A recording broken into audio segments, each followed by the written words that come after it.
Hi everyone, welcome to Everything Dog Training Podcast. I'm John McGuigan, Glasgow dog trainer and behaviour consultant. So thanks for taking time out of your day or including me in whatever you're doing today, whether that's doing the housework, painting and decorating, travelling to or from work. I really appreciate you taking time to listen to me. So we're going to do a little Q&A today. I posted last week on my Facebook asking for some questions, so we've got some good ones for today's episode. If you've got any questions at all that you want me to include in one of these Q&As, just please do message me. You can get me at Glasgow Dog Trainer on Facebook, Instagram or YouTube, and you can email me info@glasgowdogtrainer.co.uk. Thanks, genuinely thanks for everybody that's spent their time giving me feedback. I really appreciate it. It's a little bit of a wilderness when you're doing podcasting. The guest ones are good because you've got some interaction with the person that you're listening to, but once you post it, there's not an awful lot. You see if many people are looking at it or listening to your podcast, but there's not much more than that, so it can be a wee bit of putting it into the ether and then seeing and not really knowing what happens. So if you are so inclined, then just send me a message or an email.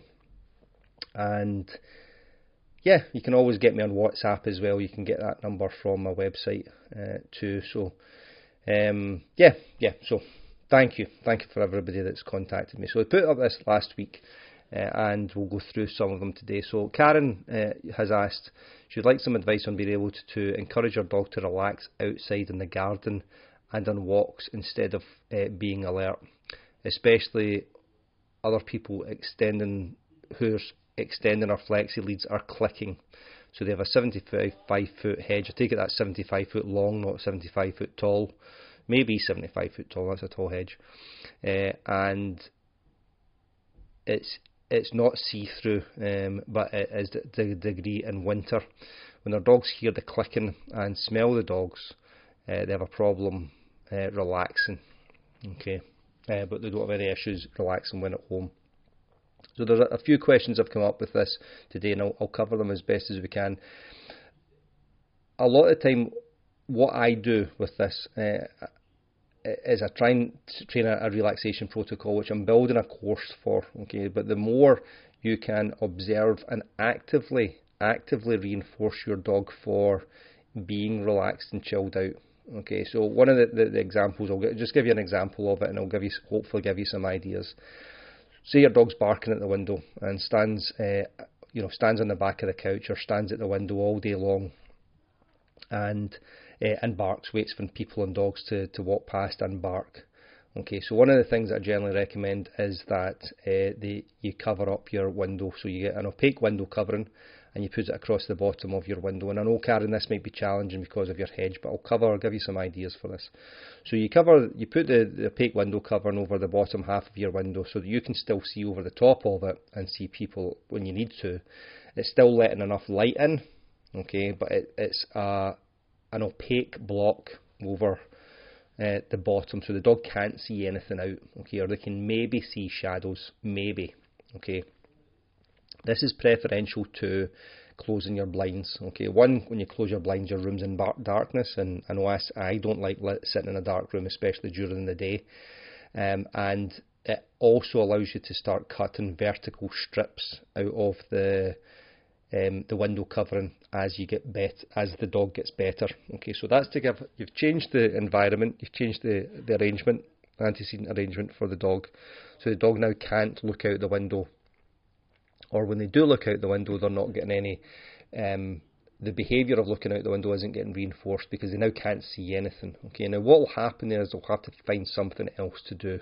Okay, you then work through a really good one, which I'm going to cover in another podcast episode, is teaching the dog how to relax. Okay, so basically what you'll do is, Karen sent me, or she's posted a photograph of her dog chilling, and properly chilling. He's lying on his back with his feet up in the air on the couch.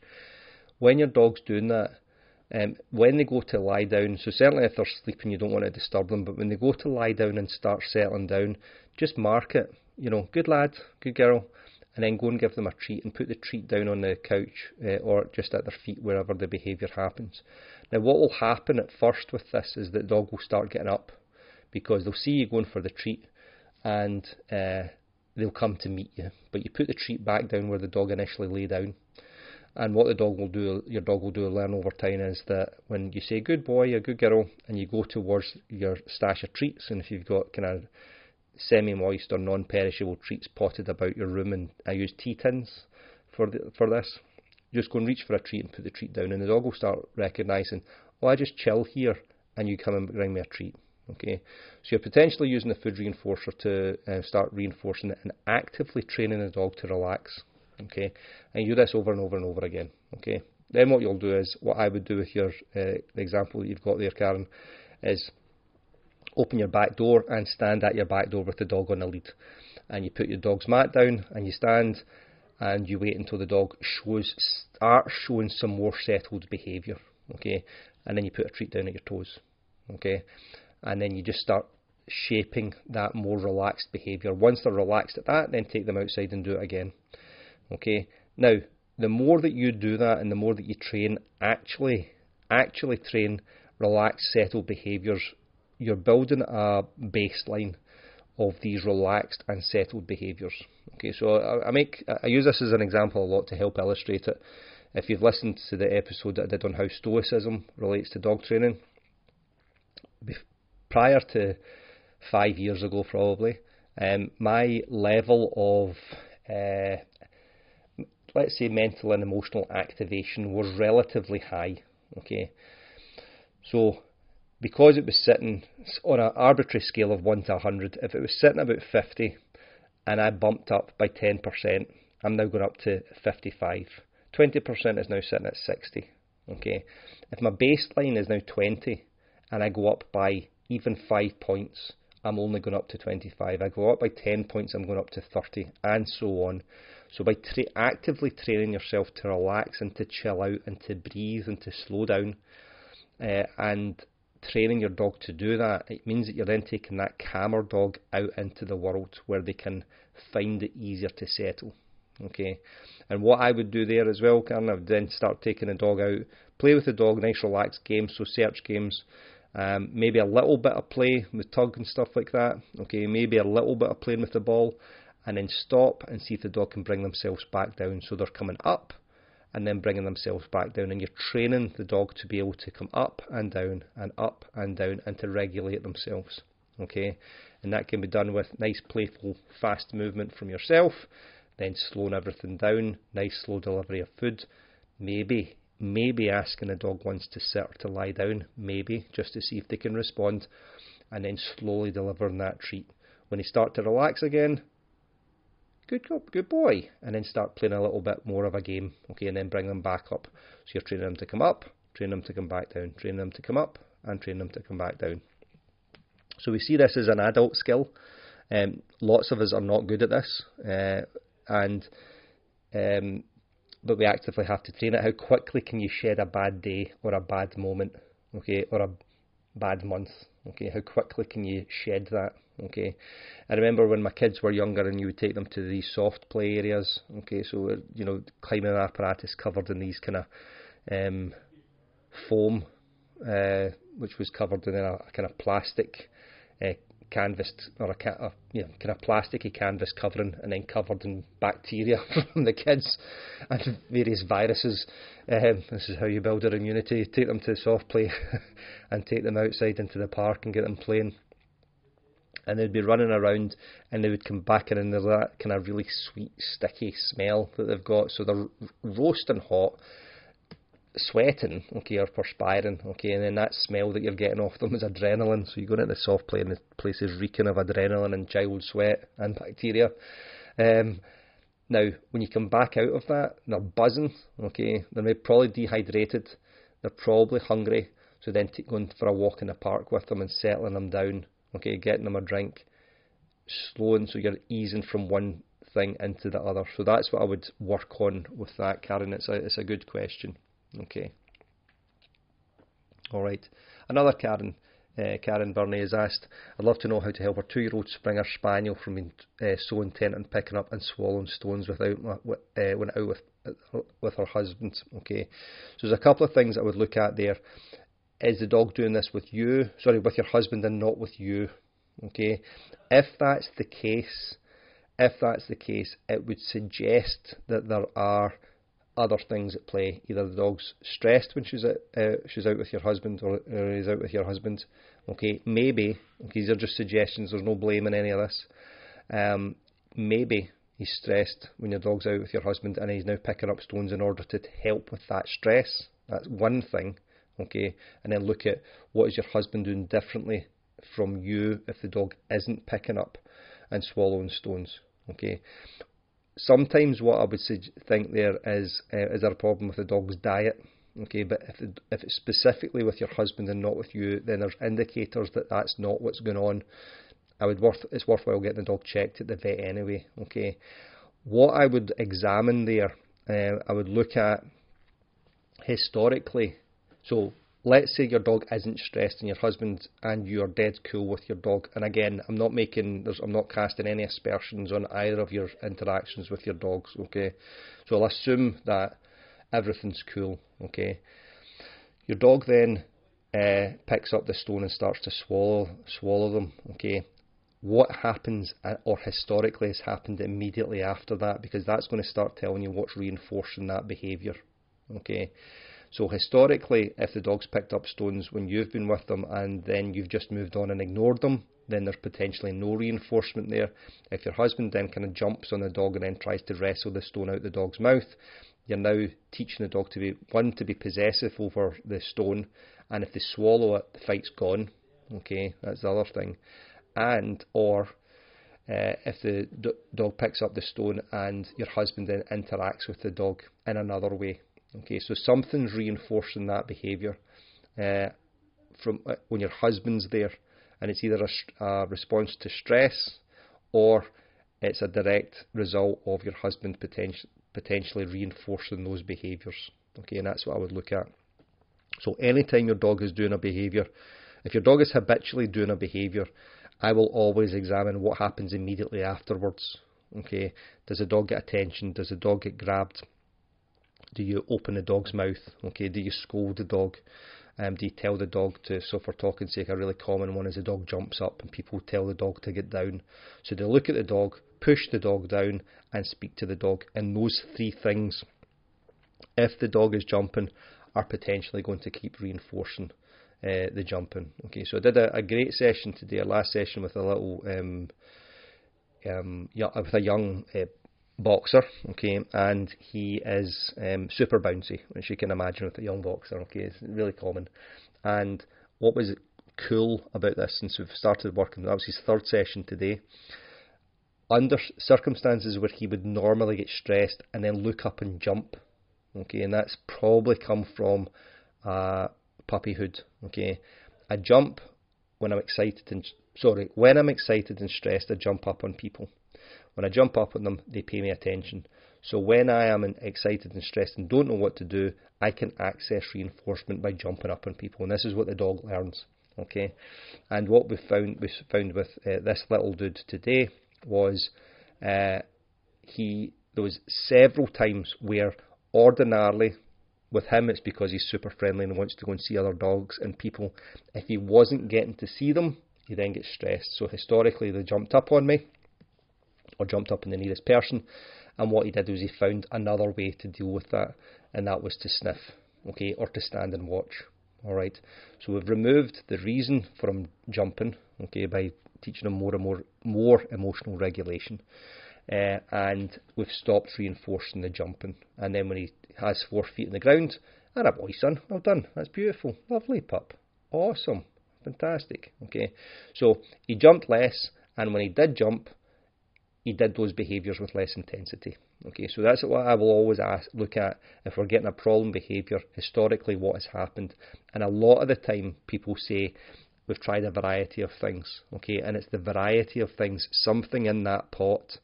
Okay, so say for talking's sake the dog lunges and barks at people, and so we've got person moves away, mum or dad scolds the dog, pulls the dog in the lead, tries to stick a treat in the dog's nose and make the dog sit, gives the dog a treat, pets the dog, tell the dog they're okay. Okay, so we've got 6 or 7 different strategies there, and one of them or multiple of them are reinforcing the behaviour because something's reinforcing the behaviour or it wouldn't keep happening, and or the dog has got no clue what's going on because there's no consistency. Okay, so Karen, I would just look at historically what has happened when the dog has picked up the stone.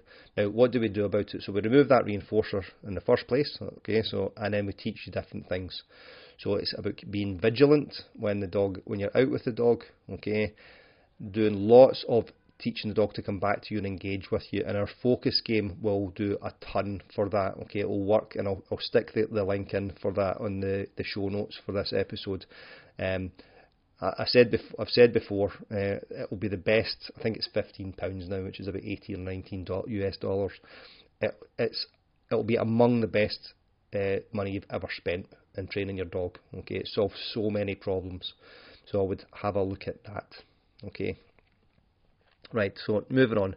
Nessa said, do you think gun dogs working breeds need different specialist training? For example, our Sprocker, which is a Springer Cocker Spaniel cross, pulls in the lead like a train, but is responding well to gun dog training for off-lead control.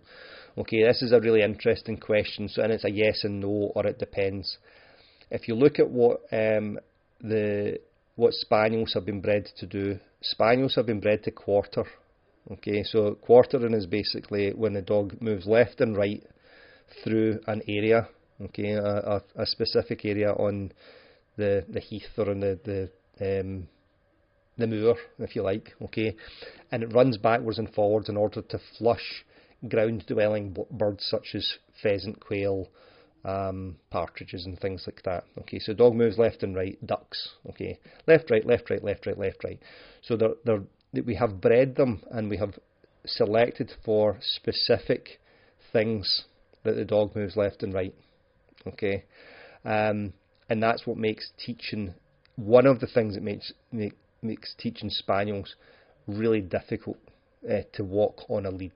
Okay, because they're so used to they're genetically built in to do this. Now, there's three aspects of behaviour. So we've got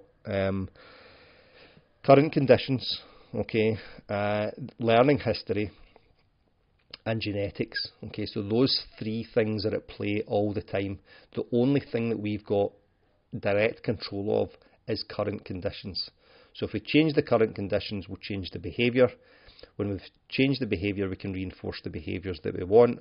So tomorrow we've now got a different learning history. So we can only in the moment influence current conditions, but over time we can influence learning history. And there's very little we can do about genetics in an individual. So we can just say we can't do anything practically about their genetics. Okay, but you can manipulate their learning history and the current conditions to make those genetic proponents up and down, more or less likely, okay, if you like.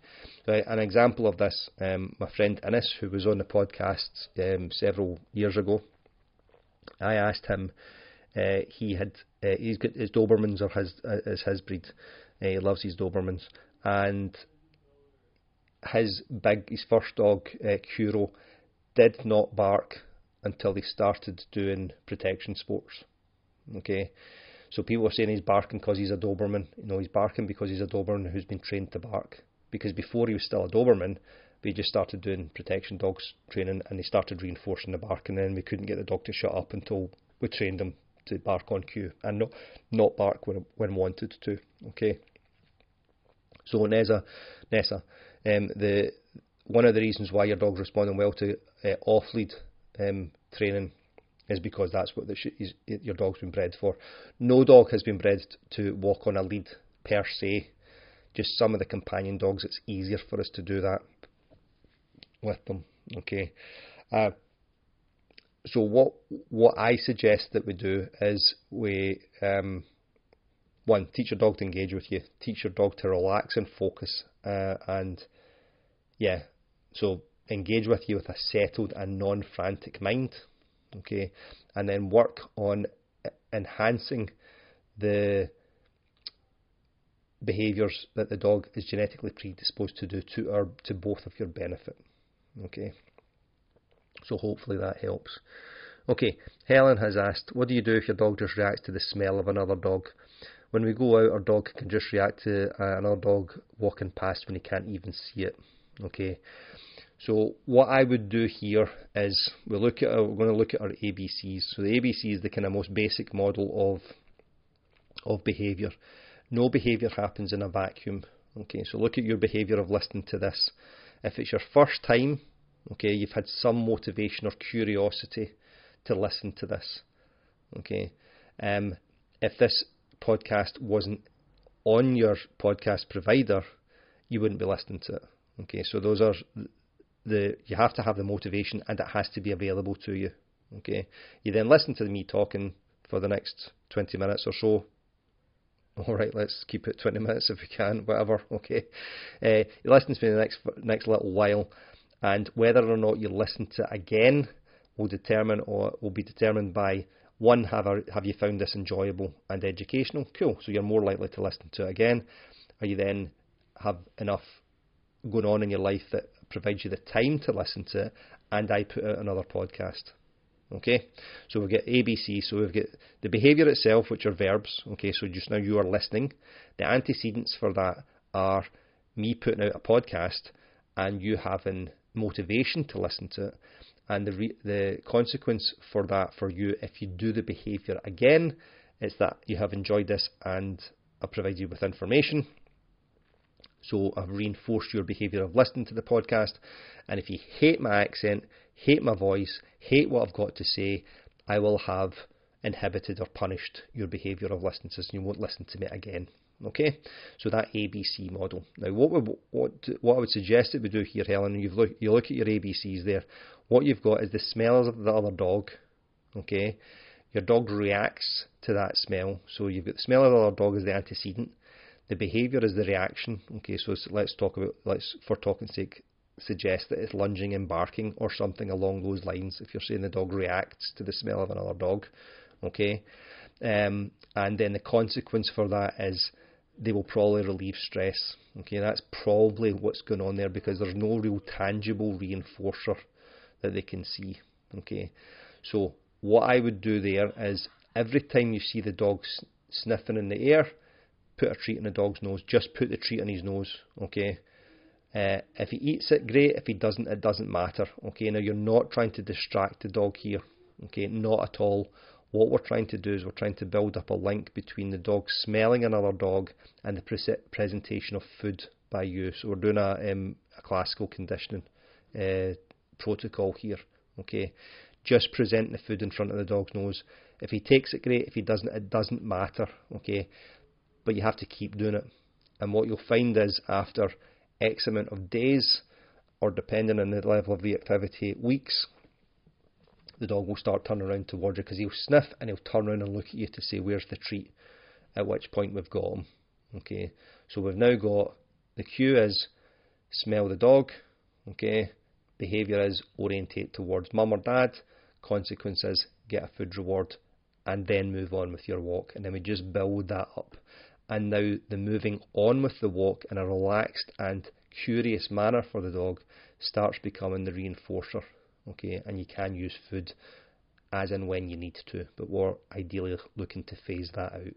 Okay, so great question. Okay, but just changing what we're going on, what we're doing out there. Okay, all right. So Haley has asked.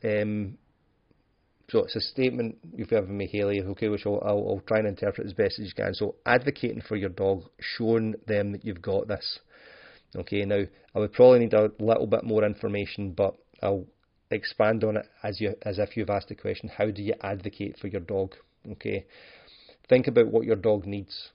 So I remember years ago being at the park with a dog, and there were two 6-month-old doodly type male dogs chasing this 13-week-old female tiny puppy round the park. Okay, now, and again, I'm not bashing anybody because people they only know what they know. Okay, people were standing around watching and laughing, thinking that all those dogs were having a good time. Okay, the puppy was definitely not having a good time.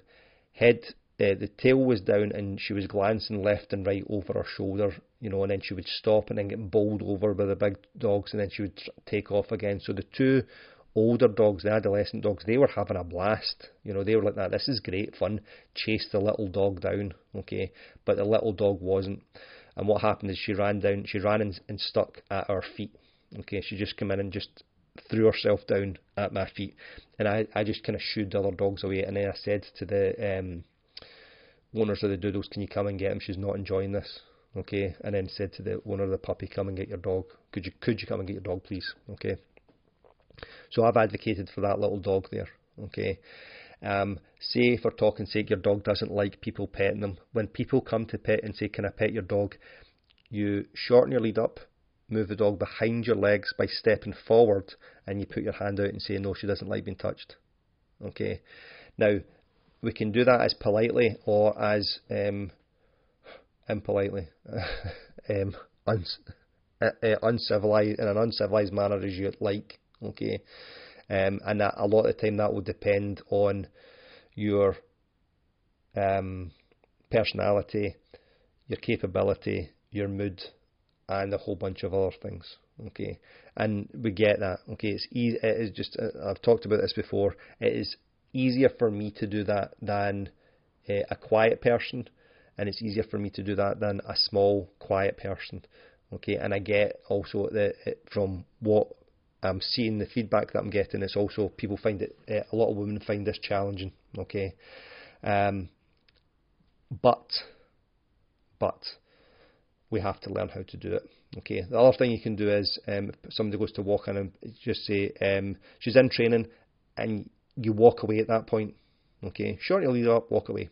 So what you're teaching your dog there is, I've recognised that person's coming into your space.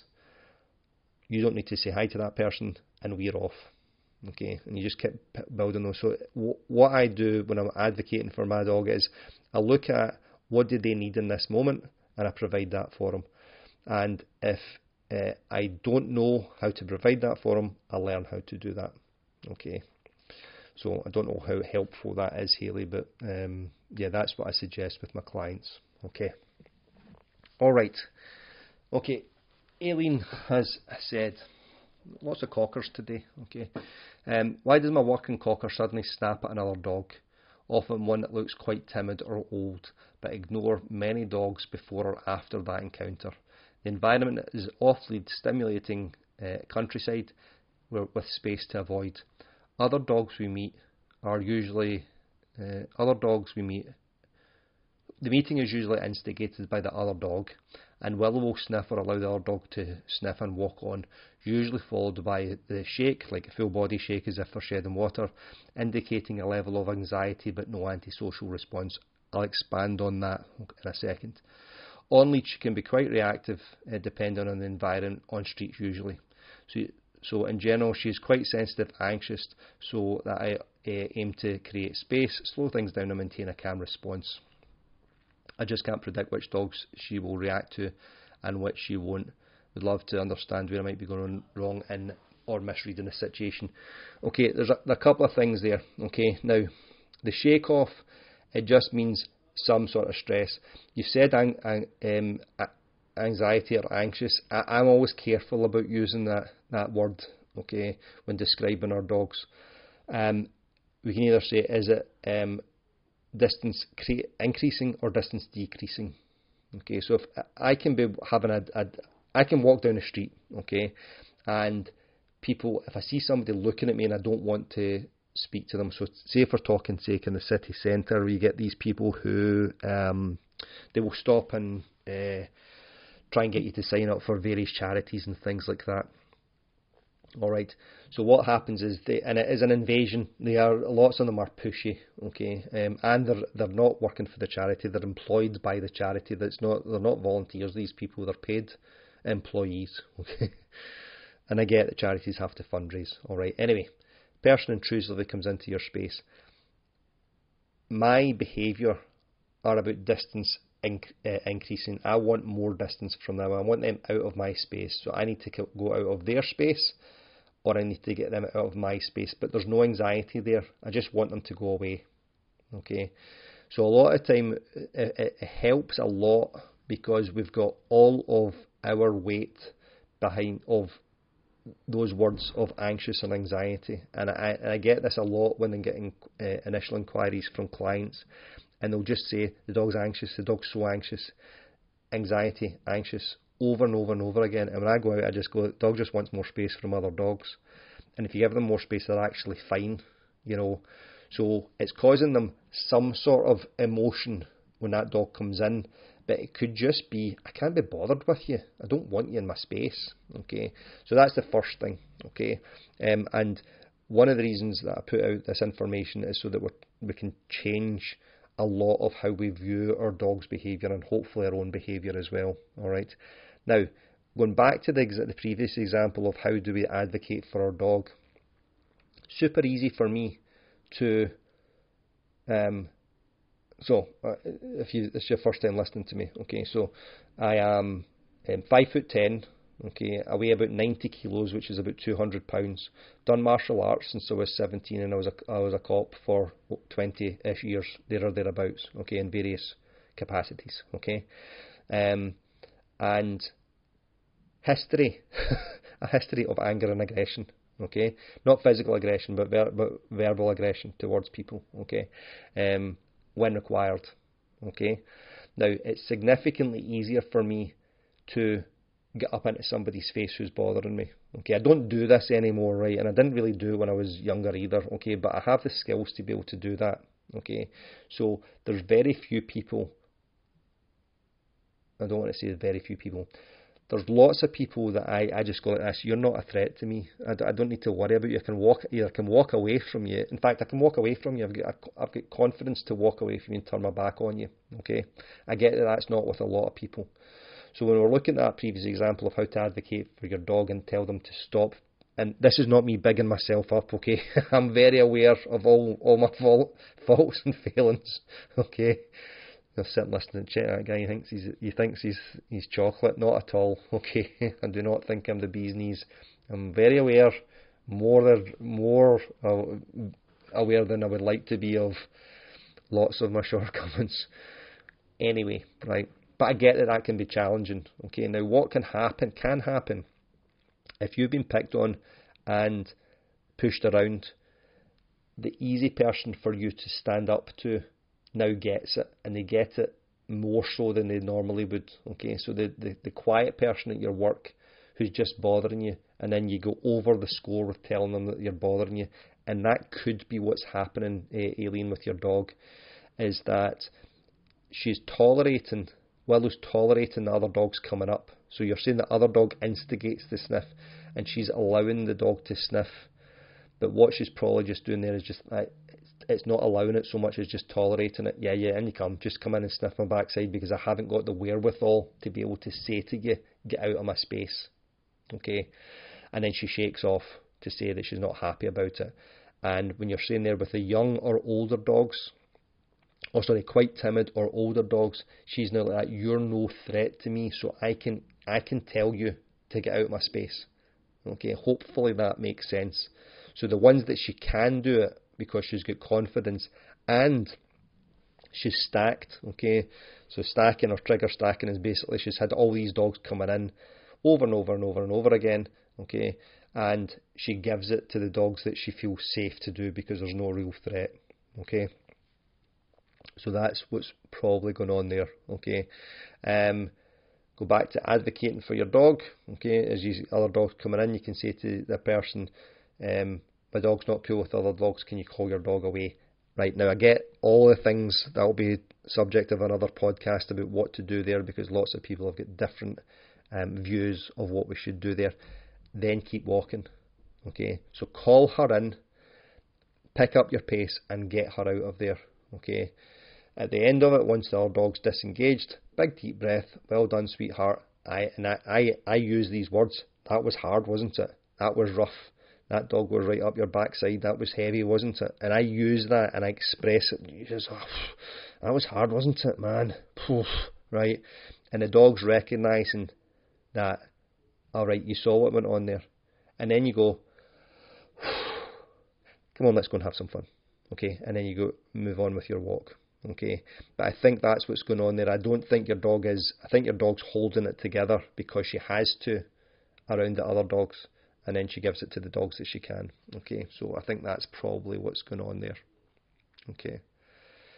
Okay, now, so Vary, I asked a follow-up question. It's okay, Barry, if you've not seen it. Okay. We'd love to hear about dominant behaviours, and should put dominant in quotation marks. Are there dominant behaviours, or are they nervousness or over-arousal? If so, what are they? What is normally acceptable? Okay, and this is I'll touch briefly on this because I'll probably do some more about this. So the old model of dominance was everything. Your dog was doing everything because it was dominant. Pack leader, I'm the pack leader. You're subservient to me. Everything you're doing is because I'm not pack leaderish enough or pack leader-y enough. Okay, and you're trying to take over the household because I'm an unfit leader. So that ridiculous model is just not what's going on. Okay, now what happened then was it swung completely away from there's no such thing as a dominant dog. Okay, and dominance doesn't exist. I don't think that's true either. Okay, now dominance, the definition of dominance between canids is preferred access to controlled resources. Okay, and it's fluid. All right, so our two dogs. Okay, and remember once Watson was lying in bed, Logan came up and approached her, and she had a chew, and she lifted her teeth to show him his teeth, and he backed off. So in that moment, she has shown dominance because the controlled access was the chew or the treat, and she said, "This is mine, you're not getting it," and he backed off. Okay. Now, in that moment, it's been worthwhile for her to do that. Okay. Now, another example. He's lying in bed. Sorry, Watson's lying in bed. Logan goes up, stands next to her, looks at her. Okay. Or invites her to play. Okay. She gets up to play, and then he walks in and lies down in the bed. Okay, so basically he's just like that. I want that space. So that example, he's done it in a really, really nice way. Okay, he's just tricked her. Okay, and then she looks at me as if like, what the hell? And I said, well, you'll not do that again, will you? Right. Now another time he's gone up and he just flops down next to her, and then lies down and pushes into her space, and she harumphs and gets up. So in that, the controlled resource is the bed, okay, and he has moved her from the bed. So he's shown, for want of a better term, that's been a dominant interaction in Logan's part. Okay, and we have these things over and over and over again. Okay, all right. Now, humping. Okay, your dog coming up and humping another dog coming up and humping another dog. Okay, that is a lot of time stress, play, practicing sexual behaviours, okay, and the stress is getting rid of the stress that they're feeling, okay, and another dog doesn't like it, okay, or may not like it. So some dogs are quite happy to stand there and get humped in the face and the side and the back and all the rest of it, okay, and other dogs, just a second the dog goes to hump them, they turn around and either they walk away, sit down, or they turn and snap at them and say, leave me alone, or they stare at them, okay. All right. The T-barring, which you get a lot of time, where is just social posturing. Okay, so the dog is basically the more, again, for want of a better word, in fact, I'm not even going to use that word. One dog will come up and put their chin over the other dog's back. Okay, and what they're doing there is it's just social posturing. Okay, and it can be about space, all right, and all this nonsense. All right, so it's just the dogs finding out where they are with each other. Okay, and I saw a really, really good example of this. So I'm not being political about this, but you know that nonsense thing that Donald Trump does when he shakes somebody's hand. So he goes to shake. It's a amateurish move, right? It's just garbage, right? He goes to shake their hand, and I've seen people do this. The other thing that guys do as well, right, is they take your hand and they try and crush your hand, right? And you're like, really, mate? That's what we're doing? And that's to show you I'm bigger and stronger than you, right? So They go to crush your hand, and the thing that Donald Trump does is he goes to shake your hand, and what he does is he pulls his elbow in towards his ribs. And what he's doing is he's pulling the person into his space. Okay? That's about social posturing. It's, excuse my language, it's a pissing contest. Okay? And that's what it's about. Okay? And confident individuals don't do that. Okay? So it's actually a sign of social insecurity, nonsense, blah, blah, blah. Okay? There was a great interaction between him and Justin Trudeau, the Prime Minister of Canada, and he went to do that, and Trudeau put his hand out on Trump's other shoulder and blocked him so that he couldn't pull him in. Okay. Then I saw one of these things. It came up on YouTube as one of these shorts, and it's one of these stupid another white boy with a podcast, says me, a white boy with a podcast, another white boy with a podcast clip, right? And it's two guys coming in, and they're big, and one of them goes to he offers his hand, and the guy shakes his hand and pulls the guy forward, and the guy who has been pulled forward calls him out, and he says, really? He says, what's that about? Really, that's what you're doing? He says, I could do that as well. And the second guy who has been pulled forward is twice as the eye size and twice as strong, and he takes the guy's arm and pulls him across the table. Right? That actually is about social dominance there. The first guy has tried to show social dominance, and it's social dominance. It's not, so that doesn't mean anything other than in that interaction, okay? And the big guy has called him out on it, and then basically said, I always think it's from Parks and Recreation with the Nick Offerman character, Ron Swanson, when a guy comes up and puts his hand on his shoulder and he says, rethink that decision, son. Right? The guy just takes his hand off his shoulder. Alright. So all of these things they can be lots of social displays of social behaviour. Okay, and that's all it is. It's just to say that I'm here, don't try this with me, I can try this with you. Okay. So hopefully that's explained a little bit of that. Okay, I think we've got room for one more. Oh, right, so my friend Baldrick, who I used to work with, right, and Baldrick has asked, what is the capital of Mozambique? I don't know, actually, Baldrick, I need to look it up, right. Now, this used to, because the question I asked my Facebook post on this is, what did I ask, actually? Okay, ask your questions for the next podcast Q&A, right? So Baldrick asked a question because I wasn't specific enough, right? We used to do this at briefings. So you come in and there would be, 80 cops at a briefing, and somebody would say at the end, whoever the gaffer was who was doing a briefing would say, anybody get any questions? And somebody would shout out, what's your fastest speeds for the 100 metres? Somebody else would ask if there's do you have any chewing gum, right? Baldrick would ask, what's the capital of Mozambique, right? And get a cheap laugh. Now, what were do you have any questions specifically about dog training? Okay, anyway, I digest, right? So, and I know I digress before anybody pulls me up on it. Okay, I'm making a joke. Okay, right. Alison's asked, when would you accept that your dog's reactivity cannot be cured? We've been working with our 4.5-year-old bearded collie for 2.5 years using positive training methods, and although we've seen some improvement, our walks are still very stressful. Do we now have to accept that this is as good as it gets? Okay, so I've asked a follow-up question saying, what's your definition of cured? Okay, and then Alison's come back and says, to be able to walk past a dog, bike, runner or van at a reasonable distance without being barking or lunging. I accept that due to our nature there will always be some anxiety, okay, or distance increasing or decreasing behaviours around these situations, but we cannot get past this one stage consistently. Okay, now a couple of things there. I'll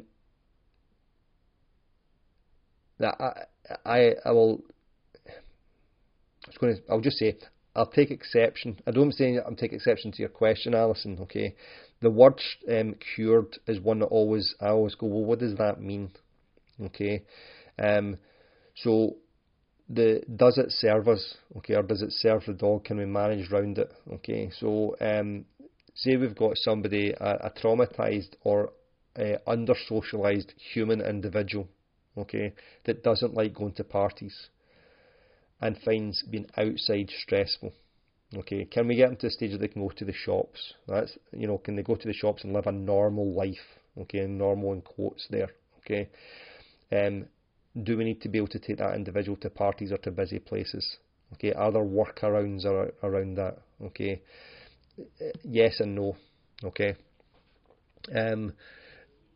I saw another clip on. I don't spend all my day on social media, okay, but I saw another clip and it was a young cop and he'd stopped a young woman for a driving offence. This was in the US, and she was saying, "Your presence here is causing me great stress and anxiety because of your." And she was basically saying your presence in and of itself is aggressive. So that there, I think, is completely dysfunctional. I do think that's dysfunctional because she was driving too fast. He's lawfully allowed to pull her over, and she's then said, "But your presence itself is causing me stress." So that's something you're going to have to work around, okay, or get over, or just accept, okay. All right, now, so that's the first thing. So what does cured look like? I don't know how good your training methods or your training protocols have been, okay? So if you've seen some improvements for over 2 years, then I would say that you're making some progress, okay? Remember, I was listening to a podcast with a soldier who'd been in Afghanistan, and his reaction to fireworks and explosions or big bangs, loud bangs, is getting better with the psychological work that he's doing, but it still causes him to flinch. Okay. Now, will he ever be cured of that combat stress? I don't know. All right, but it's significantly better than it was. Okay, and then he might find another way to get round it, and then see if that helps, and then another way. So I would have to, without knowing how good your protocol is and how good you are at implementing it, Alison, then I don't know. Okay, can every dog get to every place? And I say I think no. I think not every dog can get to every place. Okay, I've used this example a lot. I don't like going to noisy parties, and I don't like going to noisy parties with loads of people that I don't know. I find it exhausting and tiresome. Okay, and just I cannot be bothered meeting new people, making small talk with them. Okay, a party. I don't drink. I don't do drugs. Okay, I've never been like going to Ibiza, to one of these big massive nightclubs where it's too noisy. Listen to me. I sound like an old man, but I'm not. I'm just introverted. I don't need to be cured of that. Okay, but that's not trauma based. That's just because that's who I am. Okay. So when your dog's lunging and barking at other dogs, at a dog, bike, run or van, okay, there's plenty you can do, okay, which it sounds as if you are doing. What you're also saying is you can't get past stage 1 consistently, okay, but you're getting past it sometimes. So what I look at there, as best as you can you identify the times where you are able to, okay.